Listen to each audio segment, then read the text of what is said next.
16 August Kishoreganj সফরে যাচ্ছেন প্রধানমন্ত্রী তারেক রহমান। সফরে জাতীয় মৎস্য পক্ষ 2026-এর উদ্বোধন, ফ্যামিলি কার্ড বিতরণ ও ইমাম মুয়াজ্জিনদের সম্মানী প্রদান সহ বিভিন্ন কর্মসূচিতে অংশ নেবেন তিনি। সফরের শুরুতে পাকুন্দিয়ায় পুরাতন ব্রহ্মপুত্র নদে মাছের পোনা অবমুক্ত ও বিতরণ এবং কুটিয়াদির সরকারি কার্প হ্যাচারি কমপ্লেক্স পরিদর্শন করবেন প্রধানমন্ত্রী। পরে আচমিতা জর্জ ইনস্টিটিউশন মাঠে জাতীয় মৎস্য পক্ষের উদ্বোধন ও পুরস্কার বিতরণ অনুষ্ঠানে যোগ দেবেন। সেখানে 14 জন সেরা মৎস্য খামারিকে স্বর্ণপদক দেওয়া হবে। এছাড়া ঐতিহাসিক শোলাকিয়া ঈদগাহ ময়দানে বিভিন্ন উন্নয়ন কার্যক্রমের উদ্বোধন এবং জাতীয়তাবাদী ছাত্রদলের বৃক্ষরোপণ কর্মসূচিতেও অংশ নেওয়ার কথা রয়েছে তার। সফরের শেষ পর্যায়ে কিশোরগঞ্জ পৌরসভার পুরাতন স্টেডিয়াম মাঠে ফ্যামিলি কার্ড বিতরণ ও ধর্মীয় প্রতিষ্ঠানে কর্মরত ব্যক্তিদের সম্মানী প্রদান কার্যক্রমের উদ্বোধন করবেন প্রধানমন্ত্রী। রাজনৈতিক সমাবেশ না থাকলেও প্রধানমন্ত্রীর সফর ঘিরে কিশোরগঞ্জে তৈরি হয়েছে ব্যাপক উৎসাহ উদ্দীপনা। তাকে একনজর দেখতে সড়কের পাশে অবস্থান নেওয়ার প্রস্তুতি নিচ্ছেন দলীয় নেতাকর্মী ও সাধারণ মানুষ। প্রধানমন্ত্রীর প্রতি আকুল আবেদন থাকবে ড্রেনেজ ব্যবস্থা এবং রাস্তাঘাটগুলা উনি যেন তাড়াতাড়ি আমাদেরকে বাস্তবায়ন করে দেন। বিদ্যুৎ তো একটা বাজে অবস্থায় আমরা আছি, কোটিয়াদি পৌরসভাতে বিদ্যুতের ব্যবস্থাটা যেন আমাদের দিকে একটু ভালোভাবে নজর দেন, এইটা আমাদের দাবি থাকবে। যার মা ছিলেন এই দেশের প্রধানমন্ত্রী, উনি এটা তৈরি করছেন।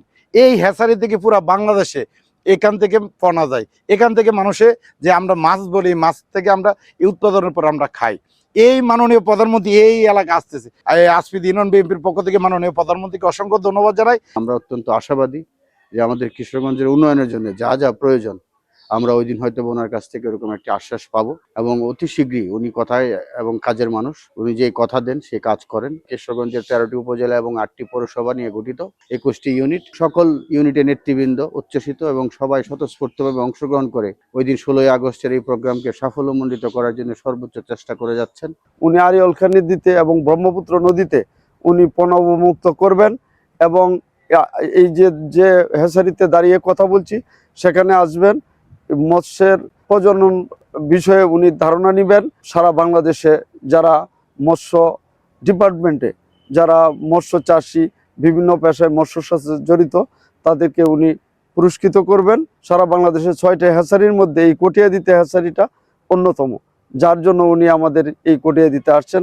আমরা চাই তারেক রহমানের আশা এবং তারেক রহমান এই কটিয়াদিতে আগমন উপলক্ষে যে উৎসবের আমেজ সৃষ্টি হয়েছে সেই ধারাবাহিকতা থাকবে। এদিকে কিশোরগঞ্জ ভৈরব মহাসড়ক 4 লেনে উন্নীতকরণ, রেলপথ ডাবল লাইনে উন্নীতকরণ এবং স্বাস্থ্য খাতের উন্নয়ন সহ জেলার বিভিন্ন গুরুত্বপূর্ণ বিষয়ে প্রধানমন্ত্রীর কাছ থেকে কার্যকর উদ্যোগ ও আশ্বাস প্রত্যাশা করছেন জনপ্রতিনিধি সহ স্থানীয়রা। সরকার প্রধান আসছেন, কিশোরগঞ্জ আন্দোলন সংগ্রামে সবসময় অগ্রণী ভূমিকা রেখেছে। অনেক শহীদের রক্তে বেজায় কিশোরগঞ্জের রাজপথ।